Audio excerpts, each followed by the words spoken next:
अब ये हमारा यहाँ पे मोमेंट ऑफ रेजिस्टेंस वाला सेकंड पार्ट रहेगा इसमें। अब मैं आप लोगों को एक चीज़ बता दूँ, यहाँ इस मोमेंट ऑफ रेजिस्टेंस को शुरू करने से पहले मैं आपको एक नोट करके लिख लेना, पिछले वाले पार्ट के लिए ही है, भूल गया था। देखो अब यहाँ पे कुछ चीज़ें हो सकती हैं, जैसे कि आपके जो यहाँ पे वैल्यू आई है स्ट्रेन की, सपोज जो आपके स्ट्रेन की वैल्यू है वो 0.00144 से कम आई है, किसके लिए? Fe415 के लिए, ठीक है।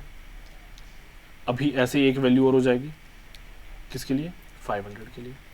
ऐसे ही मान लो कि आपकी जो एप्सिलॉन एस सी की वैल्यू आई है वो कम आई है 0.00174 से Fe500 के लिए।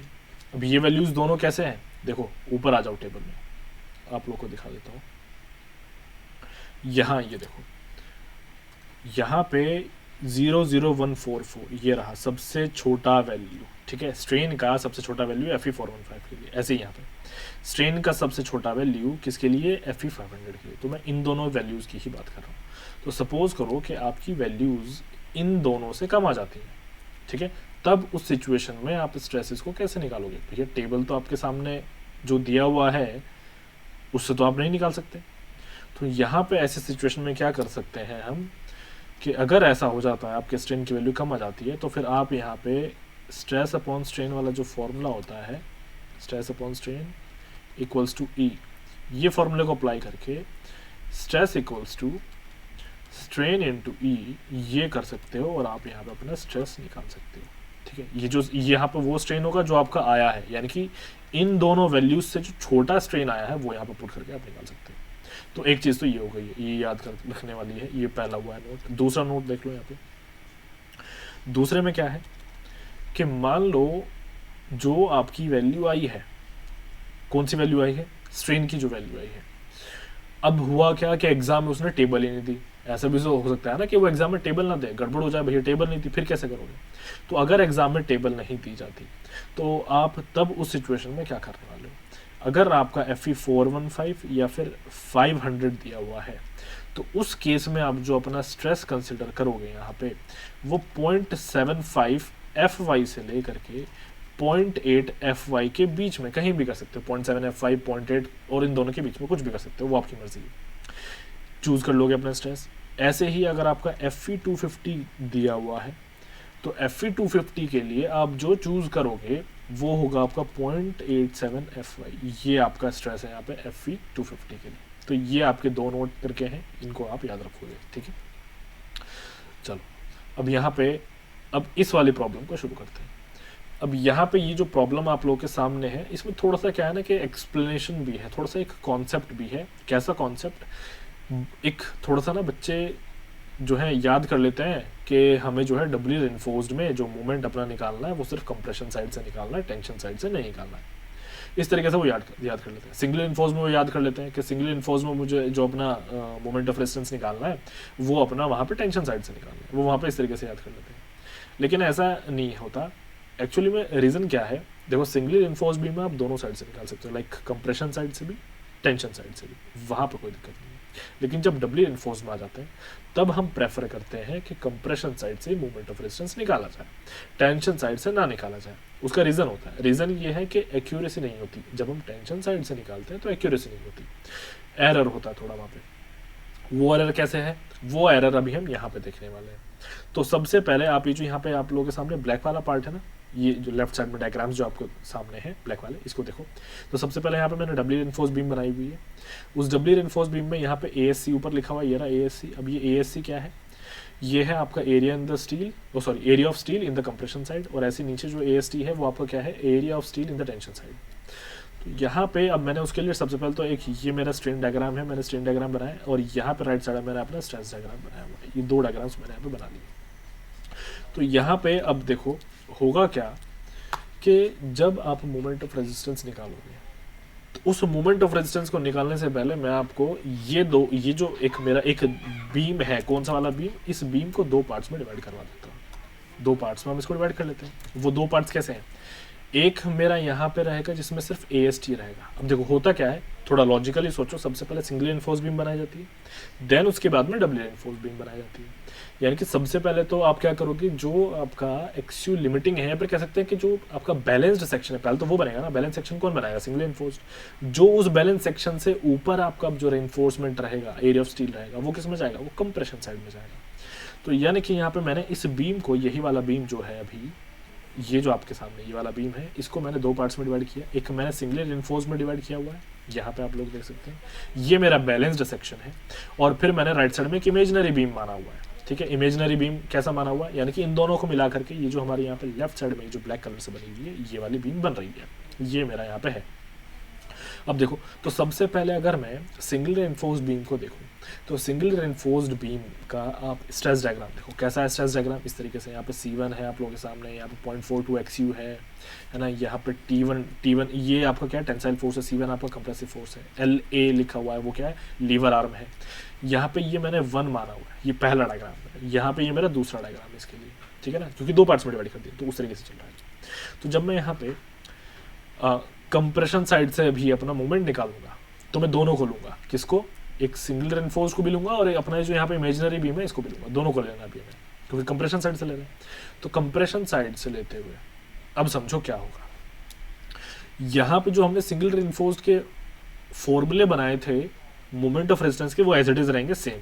ये रहा यहाँ पे 0.36 FC का XUB D माइनस 0.42 XU, कोई दिक्कत नहीं है। ऐसे ही यहाँ पे आ जाओ, इसमें FSC माइनस 0.45 FC के, ये चीज़ मैं समझा चुका हूँ।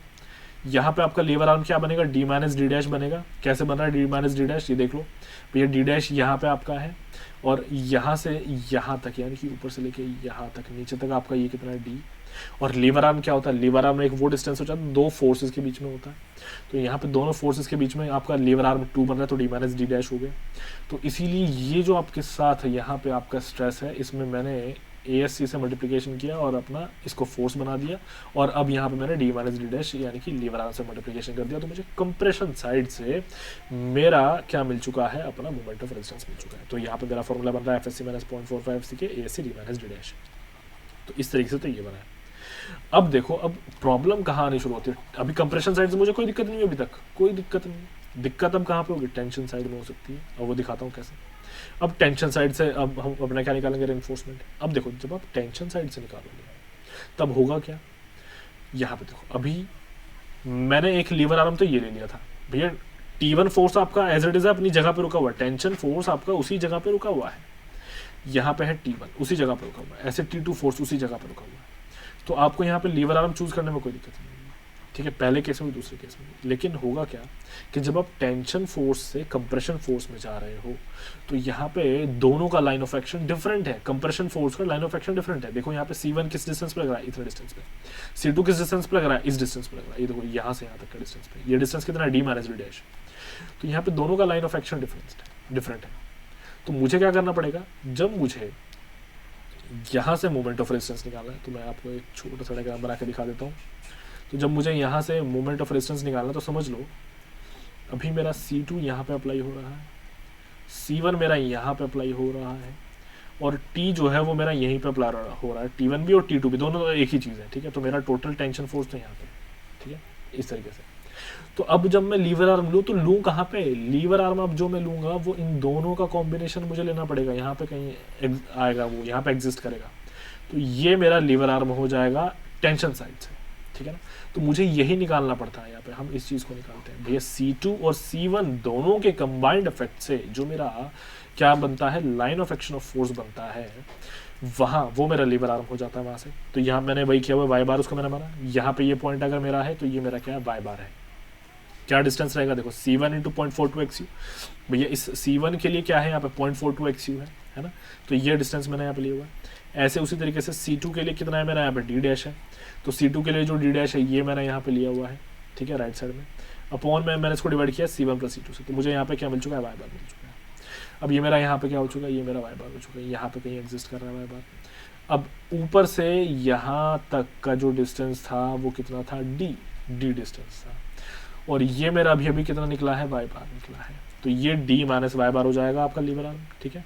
तो यहाँ पे 0.87 FY AST D minus Y bar, ये आपका क्या हो चुका है, ये आपका मोमेंट ऑफ रेजिस्टेंस का यहाँ पे फॉर्मूला हो चुका है। तो अब होता क्या है, जब हम इसको कंबाइंड करते हैं तो ये हम समझते हैं कि यहाँ पे थोड़ा बहुत एरर हो सकता है, ठीक है ना, उतना एक्यूरेसी नहीं हो सकती, तो यहाँ इसीलिए इसको प्रेफर कम करते हैं और जो कंप्रेशन साइड से होता है उसको प्रेफर हम ज़्यादा करते हैं। तो ये हमारा रीज़न है। तो अब यहाँ पे मैं एक क्वेश्चन ले रहा हूँ, क्वेश्चन आप लोगों के सामने यार, calculate moment of resistance of a section given in previous example, जो हमने अभी न्यूट्रल एक्सिस वाला एग्जांपल लिया था, उसी में हमें यहाँ पे सॉल्यूशन करना है, मोमेंट ऑफ रेजिस्टेंस निकालना है। तो यहाँ पे एक्स यू का वैल्यू मुझे निकाल के दिया हुआ है, कितना 160 mm दिया हुआ है, ठीक है। तो यहाँ पे मोमेंट ऑफ रेजिस्टेंस निकाल लेते हैं। देखो मोमेंट ऑफ रेजिस्टेंस निकालने के लिए क्या फॉर्मूला है, 0.36 FC के कंप्रेशन साइड से निकालना है, ये आपका कंप्रेशन साइड से है, ठीक है। अभी हमने निकालना सीखा, ये फ्रॉम द कंप्रेशन साइड है, फ्रॉम कंप्रेशन साइड। चलो जी, ये हमारा हो चुका है यहाँ पे फ्रॉम कंप्रेशन साइड, ठीक। तो अब यहाँ पे इस फॉर्मूले में मैं सारी वैल्यूज रख दूंगा, लेकिन अभी एक प्रॉब्लम आएगा। क्या प्रॉब्लम आएगा, मुझे एफएससी नहीं पता है, क्योंकि इसमें कहीं भी गिवन नहीं है ना, तो ये मुझे एफएससी को कैलकुलेट करना पड़ेगा। कैसे कैलकुलेट करना पड़ेगा, वो जो मैंने ऊपर स्टेप्स फॉलो किए थे पिछले एग्जाम्पल में, सेम वही स्टेप्स फॉलो करूंगा।